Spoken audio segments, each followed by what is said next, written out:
देखिए, सेक्स एक वो चीज है जिसके लिए कोई भी इंसान पूरी दुनिया से लड़ सकता है। इसकी शक्ति इतनी है कि पूरी दुनिया में कानून होने के बावजूद सबको पता है कि ये चीज गलत है, फिर भी रेप होते हैं, लोगों को फांसी की सजा तक दी जाती है। ये वो ताकत है। तो जब भी हमारे शरीर से कुछ खाली होता है तो हमें अच्छा महसूस होता है। जैसे सेक्सुअल एनर्जी यानी कि संभोग के समय में इंसान ऑर्गाज्मिक स्टेट में आता है, पास्ट और फ्यूचर वहां से खत्म हो जाता है, समय रुक जाता है, दिमाग विचार शून्य हो जाता है और तब अच्छा महसूस होता है। चाहे वो एक्सक्रीटा हो, चाहे वो सीमन हो, चाहे वो यूरिन हो, चाहे वो थॉट्स हो, खालीपन ही आनंद में है। इंसान संभोग में जाता है तो एक अवस्था ऐसी आती है जिसे चरम उत्कर्ष अवस्था कहते हैं। वो समय वो होता है, उस वक्त इंसान ना फ्यूचर के बारे में सोच रहा होता है, ना पास्ट के बारे में सोच रहा होता है, वो सिर्फ वर्तमान पर फोकस्ड होता है। इस ओशो का मानना था कि जब तक आप सेक्स यानी कि प्रेम के बारे में नहीं समझते, समाधि आपसे कोसों दूर है।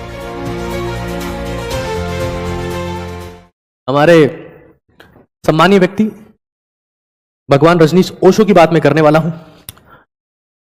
देखिए, उन्होंने सेक्स शब्द का इस्तेमाल किया क्योंकि उनको पता था कि पूरी दुनिया दो चीजों को फॉलो कर रही है। पूरा संसार दो चीजों के पीछे है, होल वर्ल्ड, इसमें एक्सेप्शन है ही नहीं, होल वर्ल्ड। और ये इंसान बहुत इंटेलिजेंट था, इनको पता था कि मुझे क्या इस्तेमाल करना है। Whole world behind money and sex. Men are earning money to get sex. Women are taking money to provide sex. तो इस इंसान को पता चला कि अगर मुझे इस धरती को, इस दुनिया के लोगों को ध्यान के ऊपर केंद्रित करना है तो मैंने पहले इन चीजों को बताना पड़ेगा। मुझे सेक्स की बात करनी ही पड़ेगी, वरना दुनिया का ध्यान पर ही नहीं आएगा। क्योंकि जब पैदा हुए तब इंडस्ट्रियलाइजेशन चल रहा था, दुनिया भागादौड़ में चल रही थी, हर किसी को कमाने की जल्दी थी, हर किसी को बचाने की जल्दी थी। भागदौड़ की दुनिया में इस इंसान ने मेडिटेशन के ऊपर जो अटेंशन खींचा वो वाकई काबिल तारीफ है। पूरी दुनिया, और तभी इन्होंने किताब लिखी जिसका नाम था sex to super consciousness, sex यानी कि संभोग से समाधि की ओर। और ये बहुत बड़ा सच है कि हमेशा हमेशा मानव जाति का द्वंद्व धन और संभोग पे ही रहेगा। अब बड़े अफसोस की बात है कि उसके बाद क्या क्या हुआ वो मैं आपको आज बताना चाह रहा हूं। ओशो का मानना था कि सेक्स आपको कुछ समय के लिए, सेक्स कुछ समय के लिए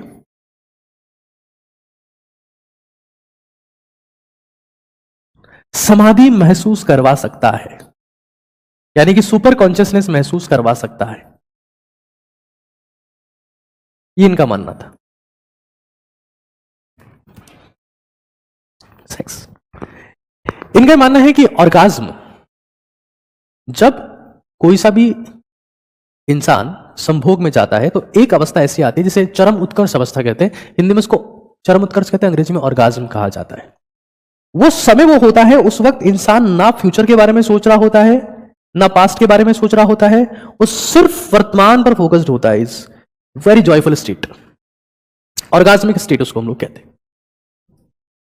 वैसा ही महसूस होता है जब आप समाधि में चले जाएं, एक्सट्रीम मेडिटेशन में चले जाएं, सुपर कॉन्शियसनेस में चले जाएं। तो आज इन दोनों को कंपेयर करना भी जरूरी है ताकि आप ये समझ पाएं कि चल क्या रहा है। सेक्स, सुपर कॉन्शियसनेस, ध्यान और धर्म की हमने जो बात की वही बात हम अभी सेक्स और सुपर कॉन्शियसनेस के लिए करने वाले हैं।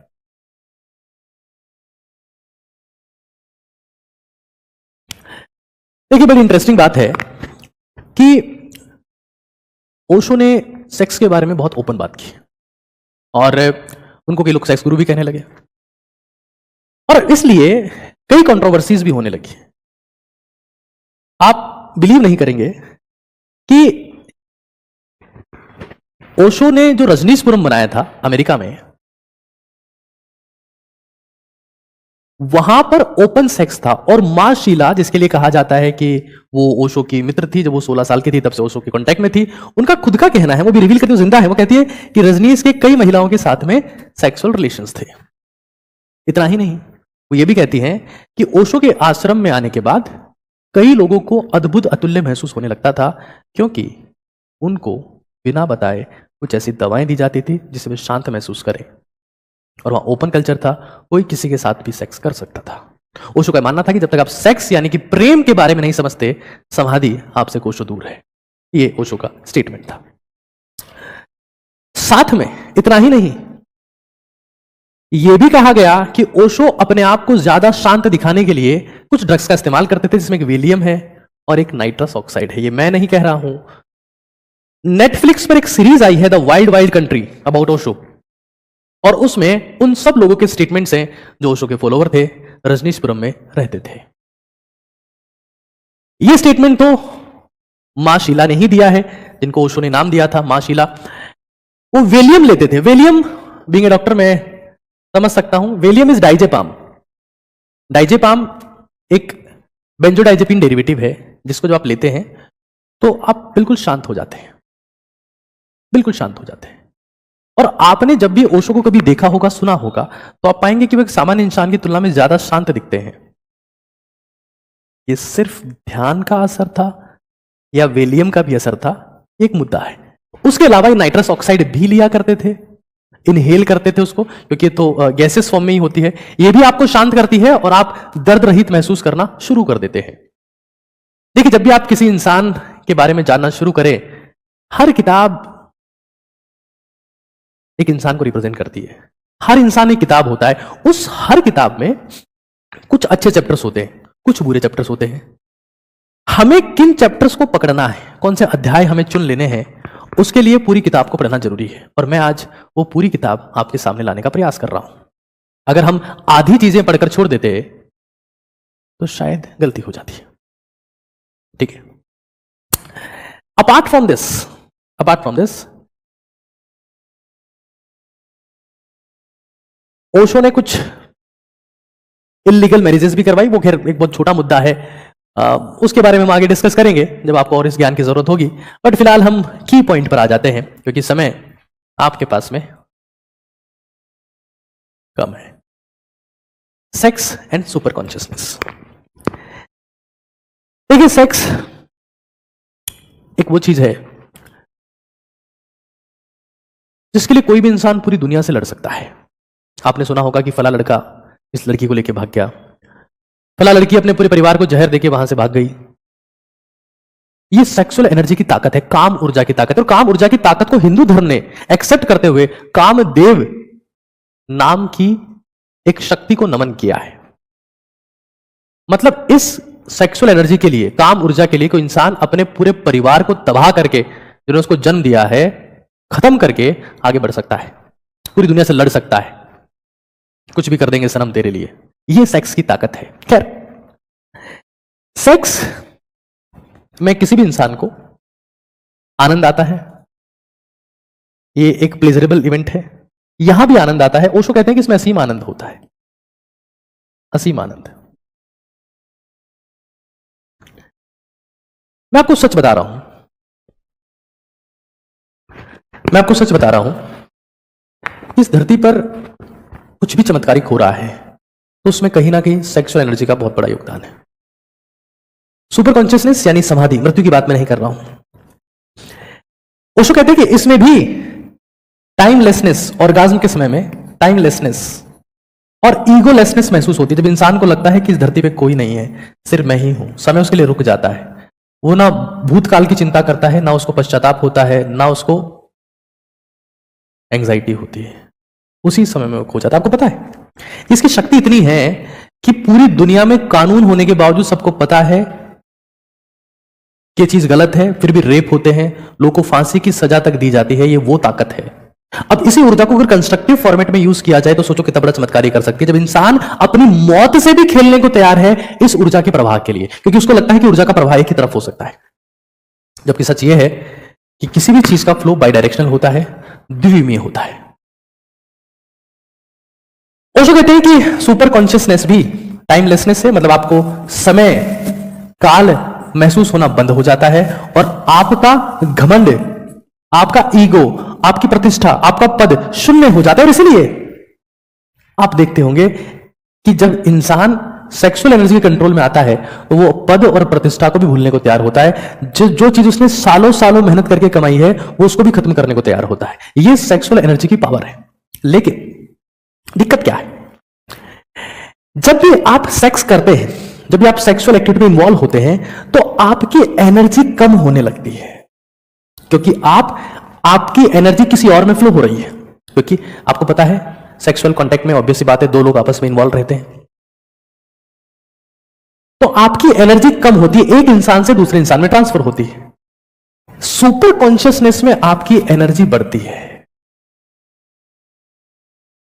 इसमें दो लोग आपस में इंटरेक्ट कर रहे हैं, जिसमें एनर्जी कम हो जा रही है, इसमें एनर्जी बढ़ जा रही है। समाधि जिसकी बात कर रहा हूं, सेक्स एनर्जी को कम करता है, समाधि यानी सुपर कॉन्शियसनेस एनर्जी को बढ़ाती है। आनंद दोनों में सेम मिल रहा है, यहां पर भी और यहां पर भी। और मैं आपको बताऊंगा कि सुपर कॉन्शियसनेस कैसे हासिल की जा सकती है। इंपॉर्टेंट चीज क्या है कि जब आप सेक्स की बात करते हैं तो इसका टाइम लिमिटेशन होता है, इट इज लिमिटेड। ये वो सारी बातें हैं जो ओशो ने अपनी किताब सेक्स टू सुपर कॉन्शियसनेस में कहा है, संभोग से समाधि की ओर में कहा है।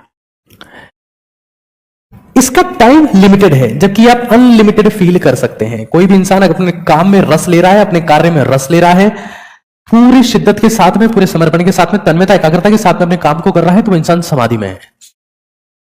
मैं आपको सच बता रहा हूं, जिस इंसान ने ध्यान को करना सीख लिया, वो इंसान 1 घंटे का काम 5 मिनट में और 10 घंटे का काम 1 घंटे में करने लगता है। और जिसने समाधि को अपने जीवन में ले आया सुपर कॉन्शियसनेस में, तो उसको कोई काम करना ही नहीं पड़ता, क्योंकि उसको हर काम एफर्टलेस महसूस होता है, प्रयासहीन, क्योंकि वो उसमें पानी की तरह घुल जाता है, पानी की तरह मिल जाता है। एक और चीज, जब आप इस एनर्जी का डैमेज करते हैं, काम ऊर्जा को बहाते हैं, खत्म करते हैं, तो आप पहले भोगी बनते हैं और भोगी अंततः रोगी बन जाता है, जबकि यहां पर लोग योगी बनते हैं। अगर आपको सुपर कॉन्शियसनेस का अभ्यास करना आ गया तो आसान नहीं होता। जब ओशो से उनके फॉलोअर्स पूछते थे कि सुपर कॉन्शियसनेस कैसा महसूस करवाती है, तो अपने फॉलोअर्स से कहते थे बिल्कुल वैसा ही जैसा कि संभोग के अंतिम क्षणों में होता है। और इसलिए ओशो के आश्रम में ओपन सेक्स परमिटेड है। वो कभी इस चीज के अगेंस्ट नहीं रहे। अपार्ट फ्रॉम दिस, देखिए, सेक्स या संभोग लोअर कॉन्शियसनेस के साथ भी पॉसिबल है, जानवर भी ये काम कर सकते हैं। सेक्स लोअर कॉन्शियसनेस के साथ भी पॉसिबल है, लेकिन super consciousness is a higher state of consciousness that requires 2 efforts. तो जब ओशो ने कहा कि सुपर कॉन्शियसनेस बिल्कुल वैसी ही है जैसे कि संभोग के अंतिम क्षणों में महसूस होती है, तो लोगों ने आसान रास्ता चुना कि क्यों ना सेक्स ही कर लिया जाए। सुपर कॉन्शियसनेस समाधि को हासिल करना आसान नहीं है, एफर्ट्स लगते हैं। और जब आश्रम में नशीली दवाइयां दी जा रही हो बेहतर महसूस करने के लिए, देखिए, हर इंसान चाहता है, कोई भी हो, ओशो ही क्यों ना हो, हर इंसान की अपनी महत्वाकांक्षाएं होती है। वो भी चाहते हैं कि वो लोगों से घिरे रहे।